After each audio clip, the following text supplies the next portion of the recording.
Assalamualaikum. Jadi pagi 309 Maaf, aku mencintaimu. 9. Mungkin karena Gu Qingqing sudah berkali-kali diperlakukan dengan dingin oleh Leng Xicheng sebelumnya, ia juga tidak berpikir terlalu jauh dan hanya membantu pria itu menyeka punggung dengan hati-hati. Ketika Gu Qingqing hendak bertanya apakah Leng Xicheng ingin ia melanjutkan di bagian depan, ia hanya melihat Leng Xicheng langsung berjalan keluar dari bak mandi dan segera mandi di bawah pancuran air. Setelah Leng Xicheng membersihkan busa di tubuhnya, ia cepat-cepat bergegas keluar dari kamar mandi, seakan tidak ingin tinggal lebih lama bersama Gu Qingqing. Setelah beberapa saat, Gu Qingqing mendengar suara Leng Xicheng yang sedang mengenakan pakaian di luar, kemudian menutup pintunya dengan keras. Gu Qingqing melihat Leng Xicheng berbalik dan pergi. Meskipun hatinya merasa sedikit tidak nyaman, ketidaknyamanan ini juga telah perlahan-lahan menjadi mati rasa selama 3 tahun pernikahan mereka.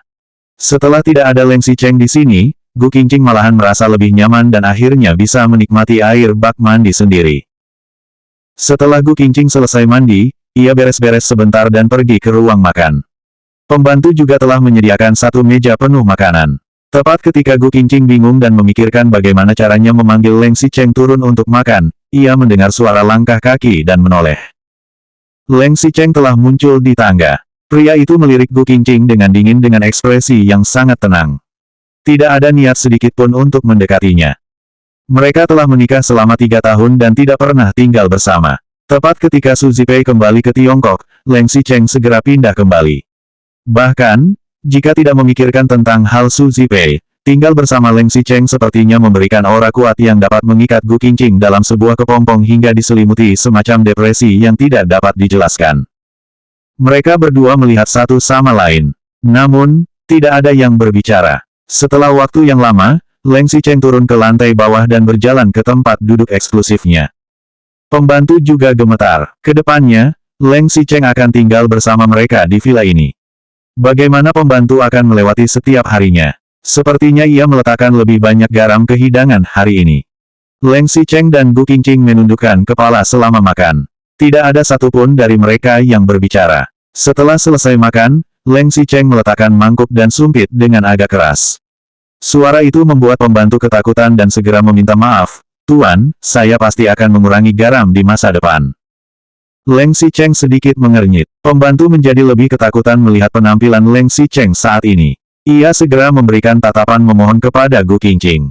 Gu Qingqing memahami itu dan segera berkata, "Katakan lebih awal apa yang ingin kamu makan. Selera makanku lebih berat, jadi mungkin akan ada lebih banyak minyak dan garam." Gu Qingqing terkenal menyukai makanan ringan. Leng Xicheng melihat Gu Qingqing dan melihat pembantu yang ketakutan hingga gemetar. Lalu, ia berkata dengan dingin, "Aku ingin makan daging sapi seledri dan daging babi rebus." Kedua hidangan ini adalah hidangan yang dimasak oleh Gu Qingqing ketika kembali ke rumah tua keluarga Leng. Tentu saja itu semua gagal. Gu Qingqing tidak banyak berpikir. Ia langsung menoleh dan berkata kepada pembantu, "Apakah kamu sudah dengar itu? Besok masaklah daging sapi seledri dan daging babi rebus. Kurangi garamnya." Leng Xicheng bangkit dengan ekspresi yang agak muram. Ekspresinya itu membuat Gu Qingqing dan pembantu terkejut. Leng Xicheng pun melihat ekspresi mereka yang seperti ingin menghindar. Jelas mereka takut dan tidak nyaman padanya. Jika ini terjadi di masa lalu, Leng Xicheng mungkin akan segera membalik meja sebelum kemudian berbalik dan pergi. Leng Xicheng mengerti kata-kata yang dikatakan oleh Direktur Jiang. Ia bukannya tidak bisa mengatakannya, melainkan tidak dapat mengatakan, "Aku mencintaimu." Satu-satunya hal yang bisa ia lakukan adalah mengendalikan amarahnya. Leng Xicheng mengambil napas dalam-dalam dan berkata dengan dingin, "Kalau begitu, besok kamu memasak makanan yang terasa lebih enak." Kemudian, Leng Xicheng berbalik dan pergi ke lantai atas. Begitu pria itu pergi, Gu Qingqing dan pembantu sama-sama menghela napas lega dengan ekspresi senang seakan mereka baru saja selamat dari bencana. Tanpa disangka, Leng Xicheng yang naik ke lantai atas tidak pergi ke ruang buku. Tetapi, pria itu pergi ke kamar tidur dan melihat laci meja sebelah tempat tidur masih terbuka. Begitu ia membukanya, ada sebotol pencegah kehamilan baru yang masih belum terbuka di dalamnya. 310 Maaf, aku mencintaimu. 10. Obat pencegah kehamilan lagi. Obat pencegah kehamilan lagi. Botol obat pencegah kehamilan yang masih belum terbuka. Gu Qingqing tidak meminumnya kemarin, Tetapi bukan berarti juga Gu Qingqing tidak akan meminumnya setelah mereka selesai berhubungan di masa depan. Periode haid terakhir Gu Qingqing begitu sakit karena minum obat pencegah kehamilan. Kemarin, ketika Leng Xicheng membereskan obat kedaluarsa, ia sekalian mengambil sebotol obat pencegah kehamilan dan membuangnya. Ia tidak menyangka Gu Qingqing akan membeli sebotol obat pencegah kehamilan yang baru. Sebuah rasa dingin menjalar dari ujung jari Leng Xicheng hingga ke hatinya. Rasanya begitu dingin hingga membuat seluruh tubuhnya gemetar. Leng Xicheng sangat ingin mengambil obat pencegah kehamilan ini, bergegas ke depan Gu Qingqing, dan bertanya padanya, setelah menikah selama 3 tahun, kamu masih mau terus melakukan seperti ini? Apakah kamu berencana untuk tidak memiliki anak denganku sampai seumur hidup? Meskipun Gu Qingqing benci kepada Leng Xicheng karena masalah ayahnya, hal itu juga telah berlalu 3 tahun yang lalu.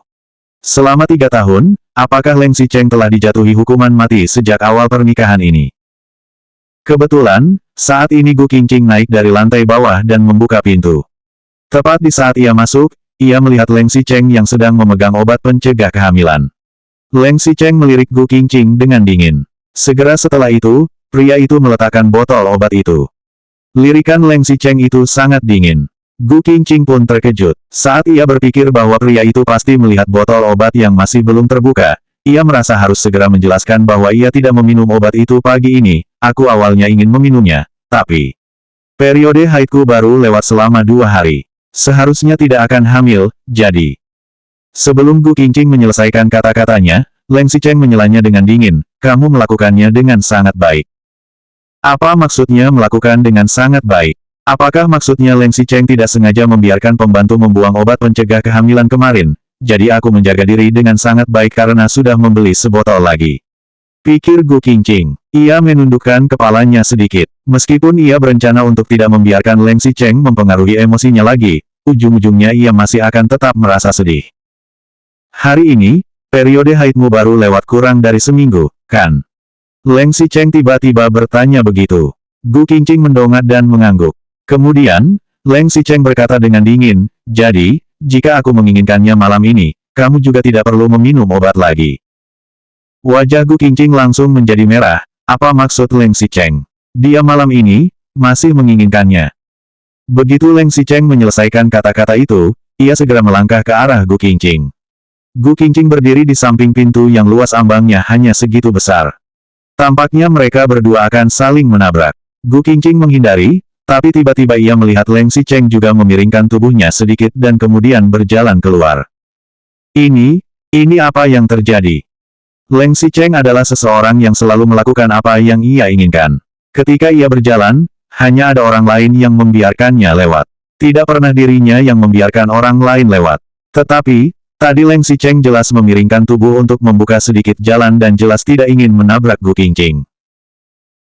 Gu Qingqing berpikir dengan cermat, Leng Xicheng pindah ke sini baru-baru ini, mungkin karena permintaan orang tuanya, dan juga mungkin diganggu oleh masalah Su Zipei, tapi, setidaknya Leng Xicheng bersedia kembali dan itu juga membuktikan bahwa dia memiliki sedikit perasaan terhadapku. Tidak. Bagaimana Gu Qingqing bisa berimajinasi seperti itu? Selama 3 tahun terakhir, Gu Qingqing memiliki banyak imajinasi dan juga seringkali menjadi kecewa. Hingga saat ini, Gu Qingqing sudah tidak berani pergi memikirkannya lagi. Bahkan, jika Leng Xicheng memang masih memiliki sedikit perasaan terhadap dirinya, meskipun begitu, Gu Qingqing masih memiliki begitu sedikit harapan di hatinya. Gu Qingqing duduk dan tidak ingin mengacaukan pikirannya sendiri. Meskipun proposalnya telah terpilih untuk proyek iklan grup Leng, ia masih perlu menguasai beberapa konten. Gu Qingqing memegang laporan keadaan resor, hotel, dan mal grup Leng dalam beberapa tahun terakhir ini. Ia melihat dokumen informasi di depannya sambil memikirkan kata-kata iklan. Ketika Leng Xicheng masuk, ia melihat Gu Qingqing masih menundukkan kepalanya dan melihat sesuatu. Ia pun bertanya, apa yang sedang kamu lihat? Gu Qingqing sontak terkejut dan dengan cepat menutup dokumen, tetapi Leng Xicheng telah mengulurkan tangan dan mengambilnya. Tamatlah sudah. Apakah akan ketahuan? Selanjutnya bab 311 dia yang di dalam hati, 1.